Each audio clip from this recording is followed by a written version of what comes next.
The Use of Knowledge in Society by Friedrich A. Hayek.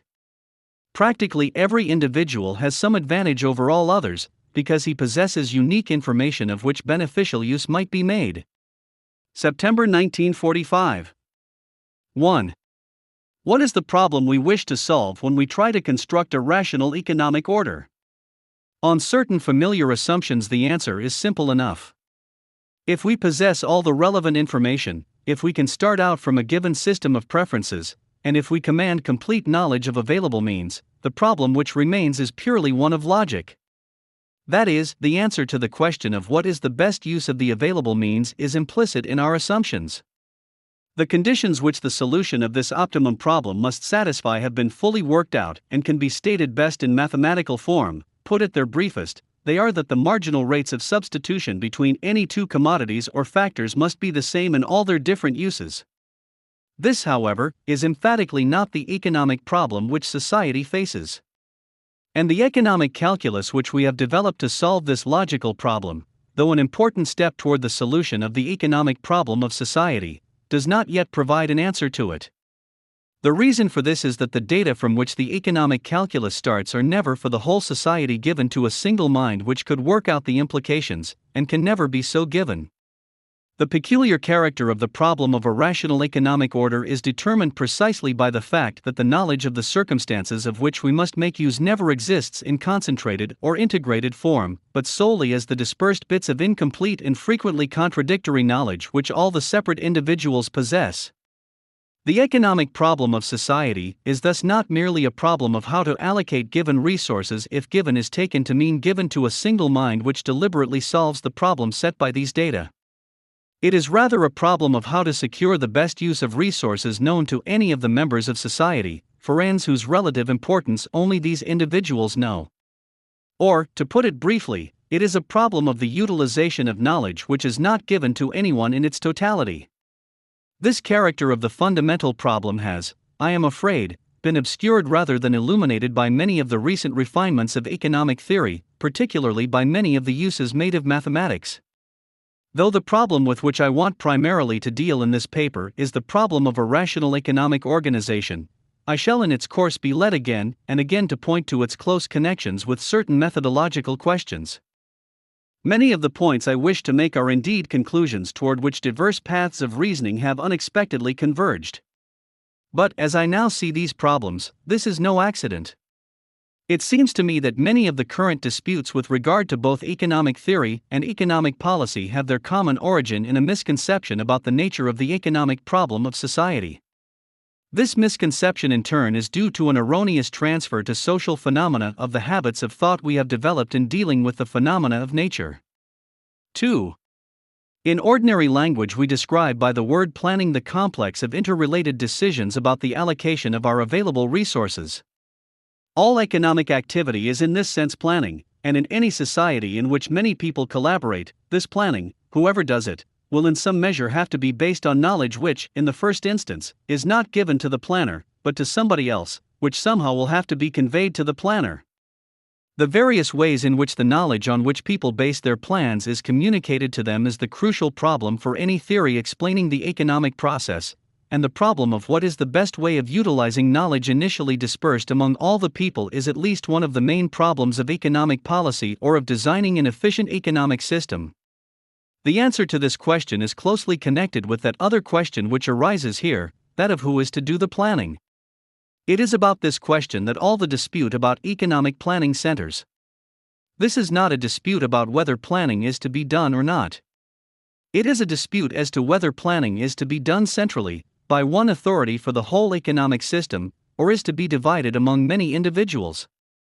Planning in the specific sense in which the term is used in contemporary controversy necessarily means central planning direction of the whole economic system according to one unified plan. Competition, on the other hand, means decentralized planning by many separate persons. The halfway house between the two, about which many people talk, but which few like when they see it, is the delegation of planning to organized industries, or, in other words, monopoly. Which of these systems is likely to be more efficient depends mainly on the question under which of them we can expect that fuller use will be made of the existing knowledge. And this, in turn, depends on whether we are more likely to succeed in putting at the disposal of a single central authority all the knowledge which ought to be used, but which is initially dispersed among many different individuals, or in conveying to the individuals such additional knowledge as they need in order to enable them to fit their plans with those of others. 3. It will at once be evident that on this point the position will be different with respect to different kinds of knowledge, and the answer to our question will therefore largely turn on the relative importance of the different kinds of knowledge, those more likely to be at the disposal of particular individuals, and those which we should with greater confidence expect to find in the possession of an authority made up of suitably chosen experts. If it is today so widely assumed that the latter will be in a better position, this is because one kind of knowledge, namely, scientific knowledge, occupies now so prominent a place in public imagination that we tend to forget that it is not the only kind that is relevant. It may be admitted that, as far as scientific knowledge is concerned, a body of suitably chosen experts may be in the best position to command all the best knowledge available, though this is of course merely shifting the difficulty to the problem of selecting the experts. What I wish to point out is that, even assuming that this problem can be readily solved, it is only a small part of the wider problem. Today it is almost heresy to suggest that scientific knowledge is not the sum of all knowledge. But a little reflection will show that there is beyond question a body of very important, but unorganized knowledge which cannot possibly be called scientific in the sense of knowledge of general rules, the knowledge of the particular circumstances of time and place. It is with respect to this that practically every individual has some advantage over all others, because he possesses unique information of which beneficial use might be made, but of which use can be made only if the decisions depending on it are left to him, or are made with his active cooperation. We need to remember only how much we have to learn in any occupation after we have completed our theoretical training, how big a part of our working life we spend learning particular jobs, and how valuable an asset in all walks of life is knowledge of people, of local conditions, and of special circumstances. To know of and put to use a machine not fully employed, or somebody's skill which could be better utilized, or to be aware of a surplus stock which can be drawn upon during an interruption of supplies, is socially quite as useful as the knowledge of better alternative techniques. And the shipper who earns his living from using otherwise empty, or half-filled journeys of tramp steamers, or the estate agent whose whole knowledge is almost exclusively one of temporary opportunities, or the arbitrager who gains from local differences of commodity prices, are all performing eminently useful functions based on special knowledge of circumstances of the fleeting moment not known to others. It is a curious fact that this sort of knowledge should today be generally regarded with a kind of contempt, and that anyone who by such knowledge gains an advantage over somebody better equipped with theoretical or technical knowledge is thought to have acted almost disreputably. To gain an advantage from better knowledge of facilities of communication or transport is sometimes regarded as almost dishonest, although it is quite as important that society make use of the best opportunities in this respect as in using the latest scientific discoveries. This prejudice has in a considerable measure affected the attitude toward commerce in general compared with that toward production. Even economists who regard themselves as definitely immune to the crude materialist fallacies of the past constantly commit the same mistake where activities directed toward the acquisition of such practical knowledge are concerned, apparently because in their scheme of things all such knowledge is supposed to be given. The common idea now seems to be that all such knowledge should as a matter of course be readily at the command of everybody, and the reproach of irrationality leveled against the existing economic order is frequently based on the fact that it is not so available.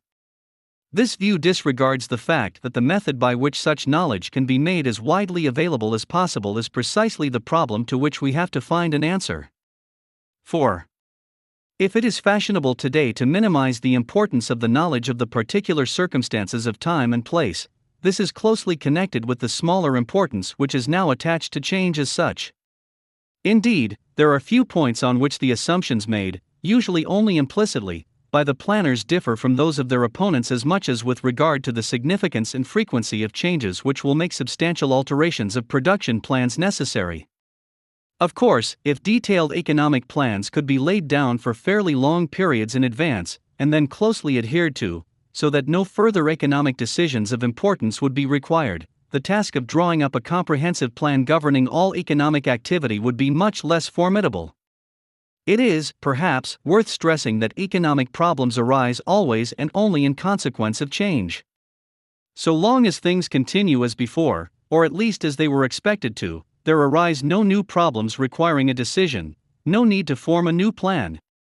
The belief that changes, or at least day-to-day adjustments, have become less important in modern times implies the contention that economic problems also have become less important. This belief in the decreasing importance of change is, for that reason, usually held by the same people who argue that the importance of economic considerations has been driven into the background by the growing importance of technological knowledge. Is it true that, with the elaborate apparatus of modern production, economic decisions are required only at long intervals, as when a new factory is to be erected or a new process to be introduced? Is it true that, once a plant has been built, the rest is all more or less mechanical, determined by the character of the plant, and leaving little to be changed in adapting to the ever-changing circumstances of the moment? The fairly widespread belief in the affirmative is not, as far as I can ascertain, borne out by the practical experience of the businessman. In a competitive industry at any rate, and such an industry alone can serve as a test, the task of keeping cost from rising requires constant struggle, absorbing a great part of the energy of the manager. How easy it is for an inefficient manager to dissipate the differentials on which profitability rests, and that it is possible, with the same technical facilities, to produce with a great variety of costs, are among the commonplaces of business experience which do not seem to be equally familiar in the study of the economist. The very strength of the desire, constantly voiced by producers and engineers, to be allowed to proceed untrammeled by considerations of money costs, is eloquent testimony to the extent to which these factors enter into their daily work. One reason why economists are increasingly apt to forget about the constant small changes which make up the whole economic picture is probably their growing preoccupation with statistical aggregates, which show a very much greater stability than the movements of the detail. The comparative stability of the aggregates cannot, however, be accounted for, as the statisticians occasionally seem to be inclined to do, by the law of large numbers or the mutual compensation of random changes. The number of elements with which we have to deal is not large enough for such accidental forces to produce stability. The continuous flow of goods and services is maintained by constant deliberate adjustments, by new dispositions made every day in the light of circumstances not known the day before, by stepping in at once when A fails to deliver. Even the large and highly mechanized plant keeps going largely because of an environment upon which it can draw for all sorts of unexpected needs: tiles for its roof, stationery for its forms, and all the 1,001 kinds of equipment in which it cannot be self-contained, in which the plans for the operation of the plant require to be readily available in the market. This is, perhaps, also the point where I should briefly mention the fact that the sort of knowledge with which I have been concerned is knowledge of the kind which by its nature cannot enter into statistics and therefore cannot be conveyed to any central authority in statistical form. The statistics which such a central authority would have to use would have to be arrived at precisely by abstracting from minor differences between the things, by lumping together, as resources of one kind, items which differ as regards location, quality, and other particulars, in a way which may be very significant for the specific decision. It follows from this that central planning based on statistical information by its nature cannot take direct account of these circumstances of time and place, and that the central planner will have to find some way or other in which the decisions depending on them can be left to the man on the spot. 5. If we can agree that the economic problem of society is mainly one of rapid adaptation to changes in the particular circumstances of time and place, it would seem to follow that the ultimate decisions must be left to the people who are familiar with these circumstances, who know directly of the relevant changes and of the resources immediately available to meet them. We cannot expect that this problem will be solved by first communicating all this knowledge to a central board which, after integrating all knowledge, issues its orders. We must solve it by some form of decentralization. But this answers only part of our problem. We need decentralization because only thus can we ensure that the knowledge of the particular circumstances of time and place will be promptly used. But the man on the spot cannot decide solely on the basis of his limited, but intimate knowledge of the facts of his immediate surroundings. There still remains the problem of communicating to him such further information as he needs to fit his decisions into the whole pattern of changes of the larger economic system. How much knowledge does he need to do so successfully? Which of the events which happen beyond the horizon of his immediate knowledge are of relevance to his immediate decision, and how much of them need he know? There is hardly anything that happens anywhere in the world that might not have an effect on the decision he ought to make. But he need not know of these events as such, nor of all their effects. It does not matter for him why at the particular moment more screws of one size than of another are wanted, why paper bags are more readily available than canvas bags, or why skilled labor, or particular machine tools, have for the moment become more difficult to obtain. All that is significant for him is how much more or less difficult to procure they have become compared with other things with which he is also concerned, or how much more or less urgently wanted are the alternative things he produces or uses. It is always a question of the relative importance of the particular things with which he is concerned, and the causes which alter their relative importance are of no interest to him beyond the effect on those concrete things of his own environment. It is in this connection that what I have called the economic calculus proper helps us, at least by analogy, to see how this problem can be solved, and in fact is being solved, by the price system. Even the single controlling mind, in possession of all the data for some small, self-contained economic system, would not every time some small adjustment in the allocation of resources had to be made go explicitly through all the relations between ends and means which might possibly be affected. It is indeed the great contribution of the pure logic of choice that it has demonstrated conclusively that even such a single mind could solve this kind of problem only by constructing and constantly using rates of equivalence, or values, or marginal rates of substitution, i.e., by attaching to each kind of scarce resource a numerical index which cannot be derived from any property possessed by that particular thing, but which reflects, or in which is condensed, its significance in view of the whole means-end structure.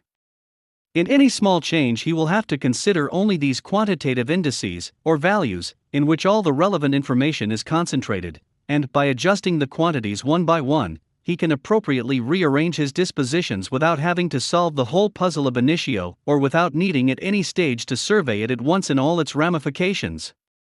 Fundamentally, in a system in which the knowledge of the relevant facts is dispersed among many people, prices can act to coordinate the separate actions of different people in the same way as subjective values help the individual to coordinate the parts of his plan. It is worth contemplating for a moment a very simple and commonplace instance of the action of the price system to see what precisely it accomplishes. Assume that somewhere in the world a new opportunity for the use of some raw material, say tin, has arisen, or that one of the sources of supply of tin has been eliminated. It does not matter for our purpose, and it is very significant that it does not matter which of these two causes has made tin more scarce. All that the users of tin need to know is that some of the tin they used to consume is now more profitably employed elsewhere and that, in consequence, they must economize tin. There is no need for the great majority of them even to know where the more urgent need has arisen, or in favor of what other needs they ought to husband the supply. If only some of them know directly of the new demand and switch resources over to it, and if the people who are aware of the new gap thus created in turn fill it from still other sources, the effect will rapidly spread throughout the whole economic system and influence not only all the uses of tin, but also those of its substitutes and the substitutes of these substitutes, the supply of all the things made of tin, and their substitutes, and so on, and all this without the great majority of those instrumental in bringing about these substitutions knowing anything at all about the original cause of these changes. The whole acts as one market, not because any of its members survey the whole field, but because their limited individual fields of vision sufficiently overlap so that through many intermediaries the relevant information is communicated to all. The mere fact that there is one price for any commodity, or rather that local prices are connected in a manner determined by the cost of transport, etc., brings about the solution which, it is just conceptually possible, might have been arrived at by one single mind possessing all the information which is in fact dispersed among all the people involved in the process. 6. We must look at the price system as such a mechanism for communicating information if we want to understand its real function, a function which, of course, it fulfills less perfectly as prices grow more rigid. Even when quoted prices have become quite rigid, however, the forces which would operate through changes in price still operate to a considerable extent through changes in the other terms of the contract. The most significant fact about this system is the economy of knowledge with which it operates, or how little the individual participants need to know in order to be able to take the right action. In abbreviated form, by a kind of symbol, only the most essential information is passed on and passed on only to those concerned. It is more than a metaphor to describe the price system as a kind of machinery for registering change, or a system of telecommunications which enables individual producers to watch merely the movement of a few pointers, as an engineer might watch the hands of a few dials, in order to adjust their activities to changes of which they may never know more than is reflected in the price movement. Of course, these adjustments are probably never perfect in the sense in which the economist conceives of them in his equilibrium analysis. But I fear that our theoretical habits of approaching the problem with the assumption of more or less perfect knowledge on the part of almost everyone has made us somewhat blind to the true function of the price mechanism, and led us to apply rather misleading standards in judging its efficiency. The marvel is that in a case like that of a scarcity of one raw material, without an order being issued, without more than perhaps a handful of people knowing the cause, tens of thousands of people whose identity could not be ascertained by months of investigation, are made to use the material or its products more sparingly, i.e., they move in the right direction. This is enough of a marvel even if, in a constantly changing world, not all will hit it off so perfectly that their profit rates will always be maintained at the same constant or normal level. I have deliberately used the word marvel to shock the reader out of the complacency with which we often take the working of this mechanism for granted. I am convinced that if it were the result of deliberate human design, and if the people guided by the price changes understood that their decisions have significance far beyond their immediate aim, this mechanism would have been acclaimed as one of the greatest triumphs of the human mind. Its misfortune is the double one that it is not the product of human design, and that the people guided by it usually do not know why they are made to do what they do. But those who clamor for conscious direction, and who cannot believe that anything which has evolved without design, and even without our understanding it, should solve problems which we should not be able to solve consciously should remember this. The problem is precisely how to extend the span of our utilization of resources beyond the span of the control of any one mind, and therefore, how to dispense with the need of conscious control, and how to provide inducements which will make the individuals do the desirable things without anyone having to tell them what to do. The problem which we meet here is by no means peculiar to economics, but arises in connection with nearly all truly social phenomena, with language, and with most of our cultural inheritance, and constitutes really the central theoretical problem of all social science. As Alfred Whitehead has said in another connection, it is a profoundly erroneous truism, repeated by all copybooks and by eminent people when they are making speeches, that we should cultivate the habit of thinking what we are doing.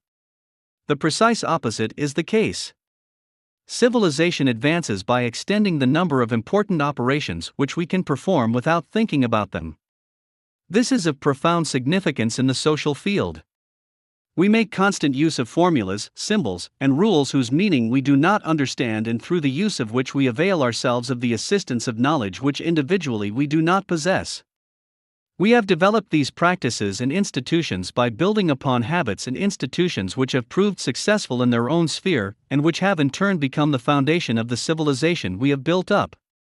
The price system is just one of those formations which man has learned to use, though he is still very far from having learned to make the best use of it, after he had stumbled upon it without understanding it.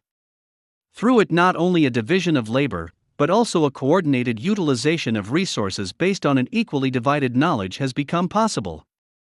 The people who like to deride any suggestion that this may be so usually distort the argument by insinuating that it asserts that by some miracle just that sort of system has spontaneously grown up which is best suited to modern civilization. It is the other way round. Man has been able to develop that division of labor on which our civilization is based because he happened to stumble upon a method which made it possible. Had he not done so, he might still have developed some other, altogether different, type of civilization, something like the state of the termite ants, or some other altogether unimaginable type. All that we can say is that nobody has yet succeeded in designing an alternative system in which certain features of the existing one can be preserved which are dear even to those who most violently assail it, such as particularly the extent to which the individual can choose his pursuits and consequently freely use his own knowledge and skill. 7.